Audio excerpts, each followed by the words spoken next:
recent years, Turkey, Pakistan and Saudi Arabia have begun moving closer and closer in matters of defense and security. What started as limited cooperation is now actually taking the shape of a deeper strategic alignment, and it is also famously being called as Islamic NATO. It is just Turkey's interest towards this trilateral arrangement. It has sparked the global conversations. That is Turkey ditching NATO for Islamic NATO?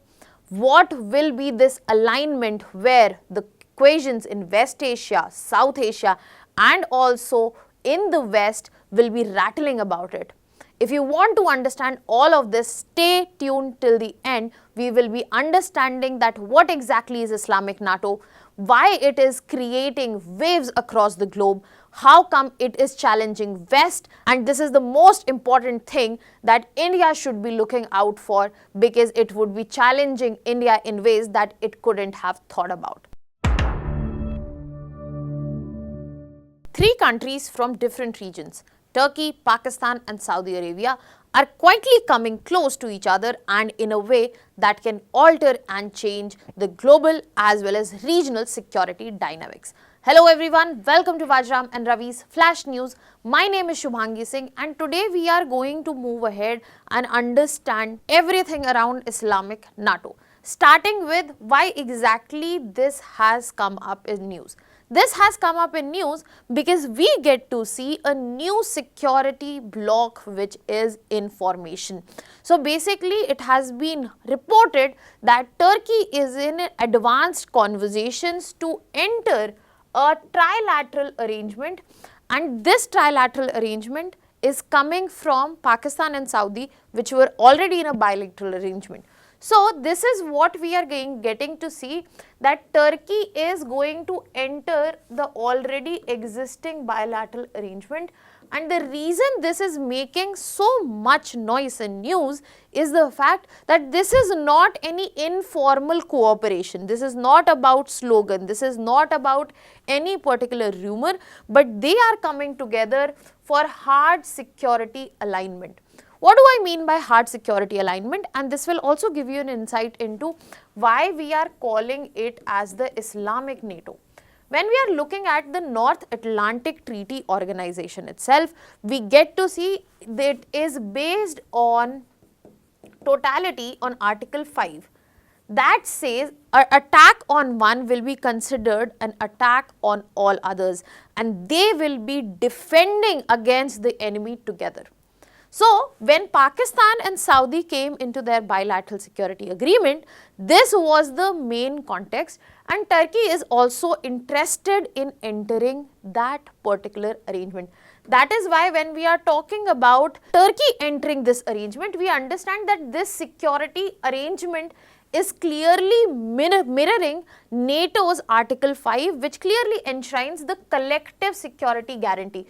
So, if at all anything happens to Pakistan, or Pakistan is targeted, or Pakistan becomes a state of war, then Saudi and Turkey stand hand in hand with Pakistan, and that is why it is being dubbed as Islamic NATO or Muslim NATO. So it has nothing to do with the religion, it has nothing to do with the culture or philosophy. Rather, as I said, this is a keyword that you can keep in your mind, that this is a hard security alignment, hardline security alignment that is taking up shape. And in this very context, it has multiple implications across the globe and regional security dynamics, but most importantly for India, when we are talking about especially Kashmir and the extended deterrence that India has been practicing for now. And why I am saying so? Because when we look at this particular organization where Turkey is planning to enter, this brings in a combination where there is backing of Pakistan's nuclear capability, there is backing of finances from Saudi Arabia, and we are getting Turkish military and also industrial capability that comes with it. So we have capabilities combined together.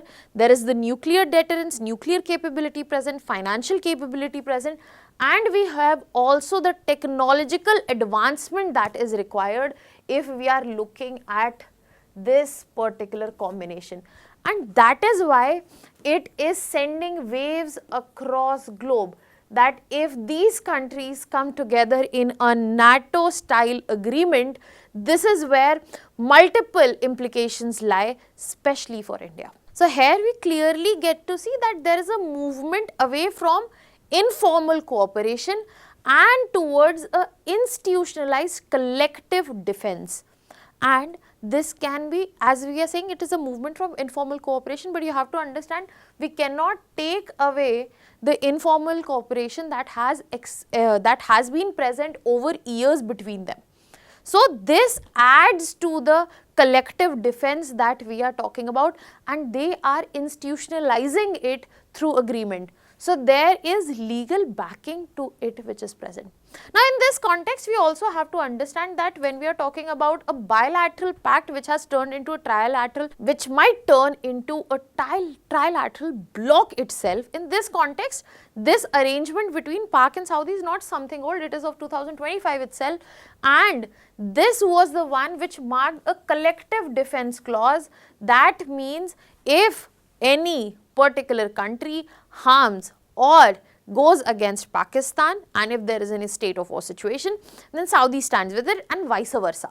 But you can clearly understand that Pakistan is the one which will be enjoying better advantage of it, because Saudi does not depend on defense on Pakistan, but Saudi is definitely going to utilize the nuclear capabilities at the end of Pakistan. However, the full text of this pact was undisclosed, and that is another strategy that has been used to make it and keep everyone in suspense, so nobody has an answer of finality and nobody can prepare to go against it. And when we are talking about Turkey being included, this makes it into a trilateral security bloc, which will also bring in technology to it, operational depth to it, joint exercises and interoperability as well. And the reason Turkey's induction matters so much, because Turkey has been member of NATO since 1952. So do we think that Turkey is ditching NATO in this context? We will be moving to that also. Because when we are talking about Turkey's induction, it clearly shows that we are moving towards a formal alliance behavior.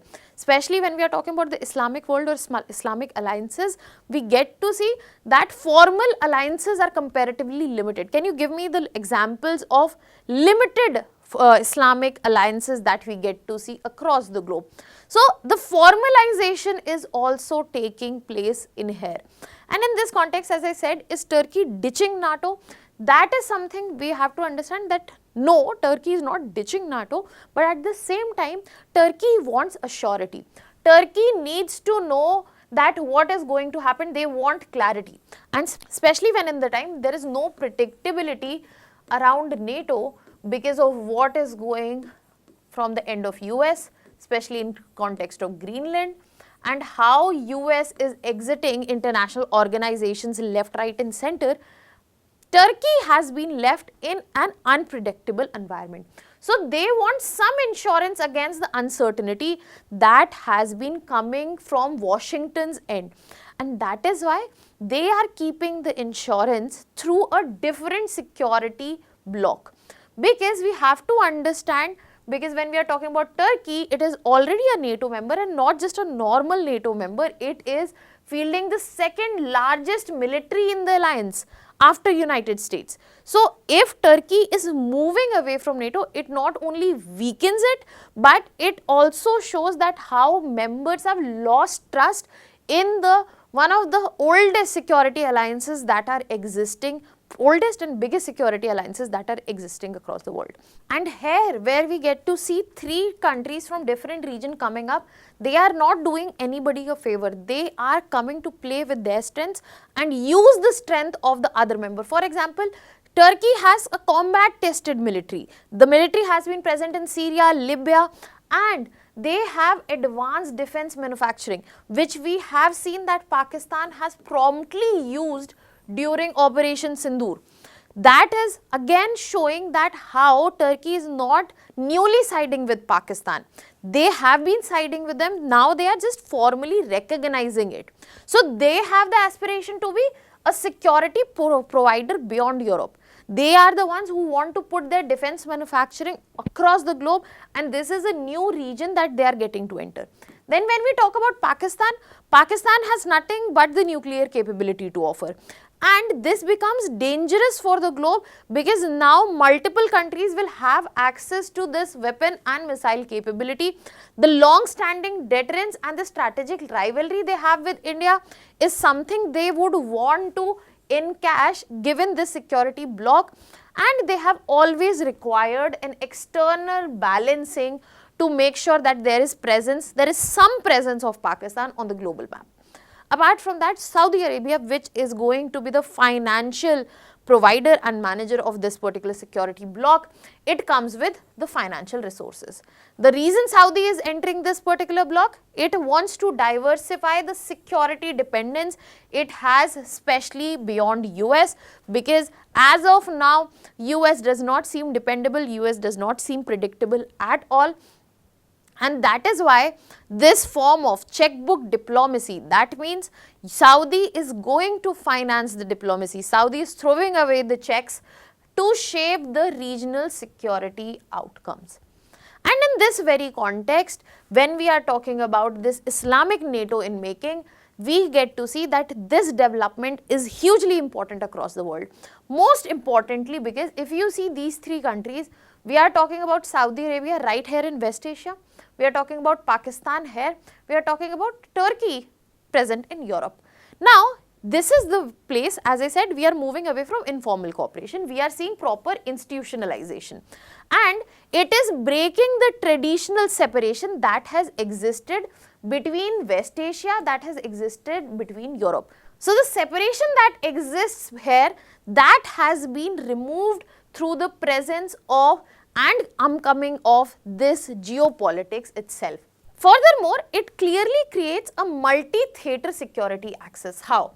This security axis is going to operate from Mediterranean Sea, we have Turkey right here, then we have West Asia, and we have also Arabian Sea right in the play. So, Mediterranean, West Asia, and then we also have South Asia associated here. And it also clearly normalizes the cross-border military commitments in the Muslim world. And the biggest challenge it is going to pose is the fact that the bilateral agreements, the effectiveness of that will be eroded. For example, Pakistan has a bilateral arrangement with the country Z, and in this context, this bilateral agreement is inferior as compared to here, because if that country Z at all impacts Saudi Arabia, then Pakistan has to stand with Saudi Arabia in exactly the NATO style they have promised to each other. Furthermore, another important aspect around the formation of Islamic NATO that we need to discuss in detail is how the global dynamics going to be impacted. As we are talking about that multiple parallel security architectures are coming up, we have NATO, but this is West dominated. We have SEO, which is gaining prominence. We have now Islamic NATO, which is in conversation. But when we are talking about Turkey present here, their presence as a NATO member and simultaneous participant in non-Western defense bloc shows that there is a huge transition where countries are focusing on strategic autonomy. They are looking for alternatives, they are looking for predictability, and they are focusing on multipolarity. Overlapping is okay, interest-based alliances are okay, but the problem here is it is going to complicate the overall global dynamics, be it for US, EU, Russian strategic calculation. All of this is going to be mixed up, and the only thing it is going to bring more is uncertainty. So, when we are looking at a bloc as an insurance against uncertainty, the only thing that it brings more is more uncertainty in this context. And when we are talking about the global scenarios, it becomes most important to move towards India and understand the consequences here. Consequences for India would be multifaceted, starting with security. When we are talking about security, we have to look that we have to shift away from bilateral deterrence, bilateral form, China and Pakistan, to a quasi collective deterrence. Any India-Pakistan conflict will also involve Saudi, it will also involve Turkey, and we would have to deal with Saudi diplomatic pressure also, we would have to deal with Turkish advanced technology and doctrinal support as well. At the same time, there will be more complexity, especially when we are talking about escalation control. The moment after Operation Sindoor, when the ceasefire was called, even though US kept telling it was them who had brokered this, it was not. But imagine 5 more parties added to this situation and the escalation control becomes almost impossible. And furthermore, it has directly expanded the threat arc. That means the threat possibilities have been increased. It goes to western borders, it goes to Arabian Sea. And when we are talking about technology, it also goes to information and cyber domains. If you remember, when we were talking about Turkish handler, especially during the Pahalgam attack and then the Delhi blast, that is where we get to see that information and cyber domains are more threatening in terms of foreign handlers in this situation. Other than that, we have direct consequences in terms of diplomatic effect as well, because India would have to furthermore very carefully balance West Asia policy under strain, because Saudi would be clearly siding with Pakistan. Saudis, which directly complicates the neutrality. Turkey has been always very active on the Kashmir issue, which is an internal matter for India. And this will get a institutionalization backing of this Islamic NATO once Turkey and Pakistan are seated on one table.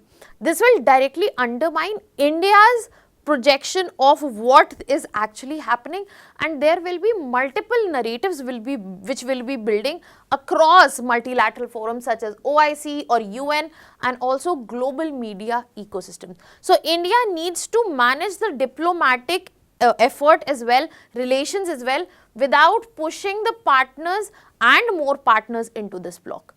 And the third consequence would be clear in terms of economic effects. Because if we are talking about Saudi siding with Pakistan, we have to remember Saudi is not just a partner of Pakistan, it is a major energy supplier. It is an investment partner for India. When we are talking about India-Saudi partnership, it has strengthened recently, and this security alignment will disrupt and politicize the economic cooperation. It will introduce conditionalities during crisis. That means Saudi will cooperate based on what India does. And it also risks the Indian diaspora and their interest which are present in these countries. So India is going to face problems at multiple fronts, and these problems are going to quadruple at this given alliance and its engagement increasing. Now, what are your thoughts on this? Let me know in the comment section. Also, let me know what are the strategic options for India in terms of military action, in terms of technological advancement, in terms of economic changes, or in terms of when we are talking about diplomatic setup. Let me know in the comment section. That will help you to make points for the answers as well. Now, in the end, I'll be leaving you with a practice question here. You can put down your answers in the comment section. That was all from my side. Thank you so much.